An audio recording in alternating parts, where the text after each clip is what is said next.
বন্ধুরা, আশা করি তোমরা সবাই ভালো আছো। তোমার চ্যানেলে তোমাদের সবাইকে স্বাগতম। তো রাজবহন চরিতম থেকে 50টি প্রশ্ন আমি তুলে ধরছি, ডাইরেক্ট অ্যান্সার তুলে ধরছি, কারণ এই প্রশ্নগুলোর মধ্যে থেকে এমসিকিউ আকারে আসবে এবং নিশ্চিতরূপে আমাদের যে 5টি প্রশ্ন আসবে সেটা কিন্তু এখান থেকে তোমরা কমন পেতে চলেছো। প্রথম প্রশ্ন, রাজবহন অবন্তী সুন্দরীকে বিরহ যন্ত্রণা সহ্য করতে বলেছিল কতদিন? উত্তর হচ্ছে 2 মাস।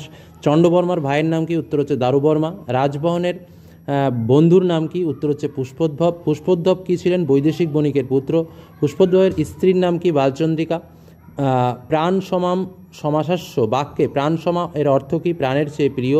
রাজবহন বিপদকে গ্রহণ করেছিলেন কিভাবে? দৈব বা ভাগ্য নির্ধারিত হিসেবে। দশকুমার চরিতমের মূল ভাষা কি? সংস্কৃত। রাজবহনের পরিচয় কি? সে অবন্তী রাজ্যের রাজপুত্র। অবন্তী সুন্দরী কে ছিলেন? অবন্তী রাজ্যের রাজকন্যা। দশকুমার চরিতমে 10 কুমার মানে কি? 10 রাজপুত্র। রাজবহন অবন্তী সুন্দরীকে কোথায় দেখেন? উদ্যান বাটিকায়। রাজবহনকে বন্দী করেছিল কে? উত্তর চণ্ডবর্মা। চণ্ডবর্মার রাজবহনকে হত্যা করতে চেয়েছিল কে? ভাই দারুবর্মার মৃত্যুর প্রতিশোধে চণ্ডবর্মা রাজবহনকে হত্যা করতে চেয়েছিল। আচ্ছা, অবন্তী সুন্দরী রাজবহনকে সাহায্য করেছিলেন কিভাবে? ভালোবাসা আনুগত্যের মাধ্যমে। রাজবহন কেমন ছিলেন? সাহসী ও বীর। অবন্তী সুন্দরীর প্রতি রাজবহনের ভালোবাসা কেমন? অটুট। রাজবহন চরিতম নামক নাট্যাংশ কোন ধরনের রচনা? প্রেম ও সাহসিকতার কাহিনী। দশকুমার চরিতমের সাহিত্যধারা কেমন? প্রবন্ধ গ্রন্থ। অবন্তী কোথায় অবস্থিত? মধ্য ভারতে। রাজবহনের শত্রুদের প্রতি মনোভাব কেমন? নির্ভীক।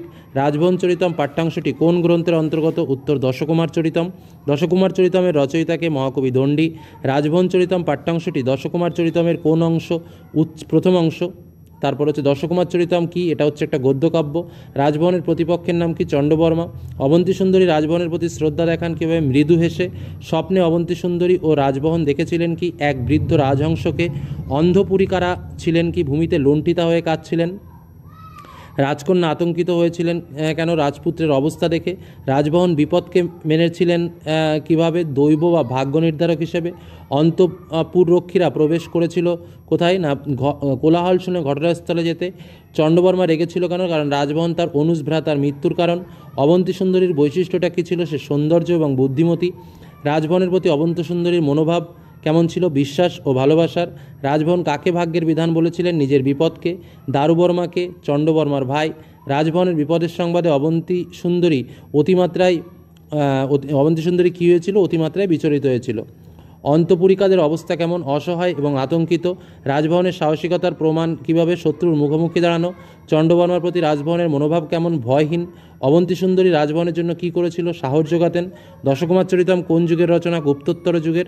দণ্ডির জন্মস্থান কোথায়? কাঞ্চি। দণ্ডী রচিত আরেকটি কাব্যগ্রন্থের নাম কি? কাব্যদর্শ। রাজবহনের চারিত্রিক বৈশিষ্ট্য কেমন? সে সাহসী, প্রেমিক এবং ভাগ্যবিশ্বাসী। অবন্তী সুন্দরীর চরিত্রিক বৈশিষ্ট্য কেমন? সুন্দরী, সাহসী এবং প্রেমময়ী। দারুবর্মার মৃত্যুর কাহিনীতে কী ভূমিকা রাখে? চণ্ডবর্মার প্রতিহিংসার কারণেই ছিল দারুবর্মার মৃত্যু। আচ্ছা, রাজবহন চরিতম কাহিনীর মূল শিক্ষা কি? সাহস ও প্রেম ভাগ্যকে জয় করতে পারে। দশকুমার চরিতম কোন ভাষার শ্রেষ্ঠ গদ্য রচনা? উত্তর হচ্ছে সংস্কৃত। এই যে প্রশ্ন কটা বললাম, এই প্রশ্ন কটা যারা ভালো করে জানা আছে সেখান থেকে 5 মার্ক গ্যারান্টি সহকারে কমন পাচ্ছে। এটুকু বলে আলোচনা শেষ করলাম। ধন্যবাদ।